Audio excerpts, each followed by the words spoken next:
जब किसी इंसान की मौत का वक्त आ जाता है तो फिर अल्लाह उसको हरगिज मोहलत नहीं देता। हर इंसान को मरना है। अच्छा, मौत जब आती है ना, जानते हो सबसे पहले कहां से निकलती है? ये रूह, किताबुर रूह पढ़िए इब्न क़य्यिम की। ये रूह सबसे पहले पैर के तलवे से निकलती है। अब मैं आपके सामने एक दर्दनाक मंजर खींच रहा हूं, जरा इधर तवज्जो दीजिएगा। रूह जब निकलती है सबसे पहले तो ये पैर के तलवों से निकलती है। यहां से निकलते हुए टखने तक आती है। टखने तक ये आदमी का नीचे का हिस्सा ये काम करना बंद कर देता है। उसके बाद रूह निकलते निकलते पिंडली तक आती है। पिंडली से नीचे का हिस्सा काम करना बंद कर देता है। पिंडली से निकलते निकलते ये रूह घुटने तक आती है। घुटने से नीचे का हिस्सा काम करना बंद कर देता है। किसी भी मरने वाले आदमी के करीब पहुंचो आप तो आप देखेंगे सबसे पहले नीचे का हिस्सा बेकार होता है, ये नीचे का। फिर रूह निकलते निकलते रान तक आती है। रान के बाद पेट तक, कमर तक आती है। कमर के बाद पेट तक आती है। पेट से चढ़ते चढ़ते सीने तक आती है। और सीने से निकलने के बाद मलकुल मौत ये रूह जब निकालता है तो ये रूह सीने के बाद हलक तक पहुंच जाती है। और जब हलक तक पहुंचती है तो इंसान की आंखें टनने लगती हैं, आंखें ऊपर चढ़ जाती हैं। आप देखते होंगे मरने वाले आदमी के करीब आप बैठिए तो वो आंखें ऐसे फाड़ता है। क्यों? आंखें फाड़ कर वो देखता है मलकुल मौत को अपनी आंखों से, जो उसकी रूह को निकाल रहा होता है।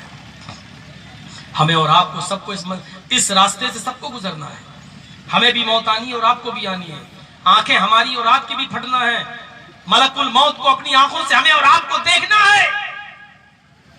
और मलकुल मौत के पास कौन से फरिश्ते होते हैं, अजाब के या रहमत के, उसको भी आदमी अपनी आंख से देख लेता है। यानी उसको पता चल जाता है दुनिया में कि अब हमारी रूह के साथ क्या अंजाम होगा। इल्लीन में डाली जाएगी, ऐसे जीन में अजाब होगा या रहमत बरसाई जाएगी। कुरान करीम इसी का नक्शा खींचते हुए कहता है, फलौला इज़ा बलगतिल हुल्कूम। नक्शा देखिए, फलौला इज़ा बलगतिल हुल्कूम। जब ये रूह तुम्हारे हलक तक पहुंच जाएगी, तुम्हारे नरखरे तक आ जाएगी, तुम्हारे टेटुए पर सवार होकर, सीने पर सवार होकर रूह, मलकुल मौत जब रूह निकालेगा और ये रूह तुम्हारे नरखरे तक, तुम्हारे गले तक आ जाएगी, हलक तक आ जाएगी। वअंतुम हीनइज़िन तंज़ुरून। उस वक्त तुम अपनी आंखों से देख रहे होगे। उस वक्त तुम इस रूह को निकलते हुए अपनी आंखों से देख रहे होगे। मलकुल मौत तुम्हारी रूह निकाल रहा है, तुम उसको देख रहे होगे। तुम्हारी माँ बैठी हुई होगी, तुम्हारे बाप बैठे हुए होंगे, या तुम्हारी बीवी तुम्हारे करीब होगी, या तुम्हारी बहू तुम्हें अपने कटोरे में, अपने प्याले में, अपनी चम्मच से तुम्हारे हलक में पानी डाल रही होगी। तुम्हारे होंठ खुश्क हो रहे होंगे, वो अपने दामन से, अपने रुमाल से तुम्हारे होठों को पोंछ रही होगी। लेकिन उस वक्त तुम्हारे बाप, तुम्हारी माँ, तुम्हारी बीवी, तुम्हारे बच्चे तुम्हारे इतने करीब नहीं जितने हमें। वनहनु अक़रबु इलैहि मिनकुम। उस वक्त जितने करीब हम तुम्हारे होते कोई नहीं होता। अल्लाह कह रहा है उस वक्त सबसे ज्यादा तुम्हारे करीब हम ही होते हैं। वनहनु अक़रबु इलैहि मिनकुम।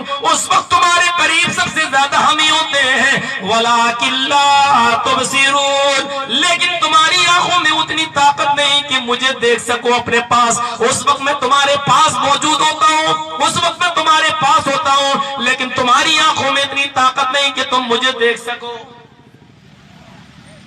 ये रूह निकलने का मंजर है। फलौला इज़ा बलगतिल हुल्कूम वअंतुम हीनइज़िन तंज़ुरून वनहनु अक़रबु इलैहि मिनकुम वलाकिन ला तुबसिरून। जब मलकुल मौत रूह निकलते हुए तुम्हारे हलक तक पहुंच जाएगा और ये रूह तुम्हारे हलक तक पहुंच जाएगी, उस वक्त तुम इसको अपनी आंखों से देख रहे होगे। उस वक्त तुम्हारे सबसे ज्यादा करीब हम ही होते हैं, लेकिन तुम हमें देख नहीं सकते। फलौला इन कुंतुम गैर मदीनीन। अगर तू कमजोर नहीं है, अगर तुम बेबस नहीं हो, अगर तुम पावरफुल हो, अगर कमजोर नहीं मलकुल मौत से ये रूह छीन कर तुम अपने अंदर वापस क्यों नहीं ले लेते? बहुत ताकतवर हो ना। अटल बिहारी वाजपेयी पूरे देश का प्रधानमंत्री था ना। आईसीयू में कितने दिन था?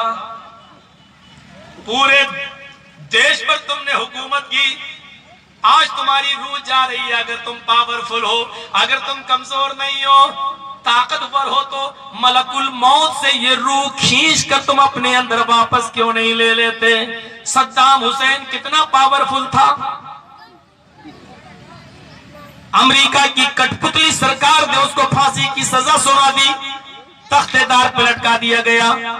आज बुश की आंखों में आंखें डालकर बात करने वाले, अपने हैबत और रोबत दबदबे से पूरी दुनिया को धमकाने वाले सद्दाम, अगर तू ताकतवर था तो मलकुल मौत से ये रूह छीन कर तूने अपने अंदर वापस क्यों नहीं ले ली? राजीव गांधी, पूरे देश पर तुमने हुकूमत चलाई, लेकिन एक बूढ़ी औरत तुम्हारे गुलदस्ते में टाइम बम ले आई। छूटता है, फटता है और तुम मर जाते हो। अगर तुम इतने ही ताकतवर थे तो अपनी रूह को अपने अंदर वापस क्यों नहीं ले लिया? आए पाकिस्तान के जनरल ज़ियाउल हक, तेरे चीथड़े उड़ गए। अगर तू पूरे पाकिस्तान पर हुकूमत कर सकता है और तमाम लोगों का मालिक बन सकता है, तो फिर तुम मलकुल मौत से, एक फरिश्ते से क्यों नहीं जीत पाता? जब वो तेरी रूह निकाल रहा था तो तूने उस रूह को उससे छीन कर अपने अंदर वापस क्यों नहीं ले लिया? अगर कुछ दिन और जिंदा रहे हम, अगर कुछ दिन और जिंदा रहे हम और मेरी आंखों के सामने इस देश का प्रधानमंत्री मरने लगा मोदी, तो हम उससे भी यही कहेंगे, आए नरेंद्र मोदी, गुजरात को खून की नदियों से नहलवाने वाले, दलितों की हत्याएं कराने वाले, इंसानों की जान की कीमत गायों से और घोड़ों से भी कम कर देने वाले, आज तू मर रहा है। तू तो बड़ा पावरफुल था। मलकुल मौत से ये रूह वापस लेकर छीन कर अपने अंदर वापस क्यों नहीं ले लेता? वो तो करना ही पड़ेगी भैया। चलिए ठीक है। तो मेरे भाइयों, ये तमाम चीजें होती हैं। बड़े बड़े लोग भी फिर अपनी मौत को रोक नहीं पाते। कुल्लु नफ्सिन ज़ाइक़तुल मौत, हर नफ्स को मौत का मजा चखना है। बड़े से बड़ा हो, छोटा से छोटा हो, सबको मौत का मजा चखना है। कोई नहीं बचेगा इस दुनिया में। जो भी आया है वो सब जाएंगे। सब बेबस हैं, सब कमजोर हैं, क्योंकि ऊपर वाली शक्ति के आगे कोई शक्ति नहीं चलती और कोई शक्ति परवान नहीं चल सकती है। यहाँ पर हर इंसान बेबस और कमजोर नजर आता है। इसी को कुरान कहता है, और हम अपनी कुरान की बात तो कहेंगे, फलौला इज़ा बलगतिल हुल्कूम, जब ये रूह नरखरे तक पहुंच जाएगी और तुम अपनी आंखों से देख रहे होगे, कोई नहीं बचा पाता। मेरे भाइयों, इस दुनिया में हमें और आपको आए हैं तो जाएंगे भी एक दिन, और जाना है तो सबको जाना है, चाहे छोटा हो, बड़ा हो, हम हो, आप हो, यहां तक के मामूली इंसान हो, चाहे बड़ा इंसान हो, जाहिल हो, आलिम हो, मौलवी हो, हाफिज हो, कारी हो, पंडित हो, कोई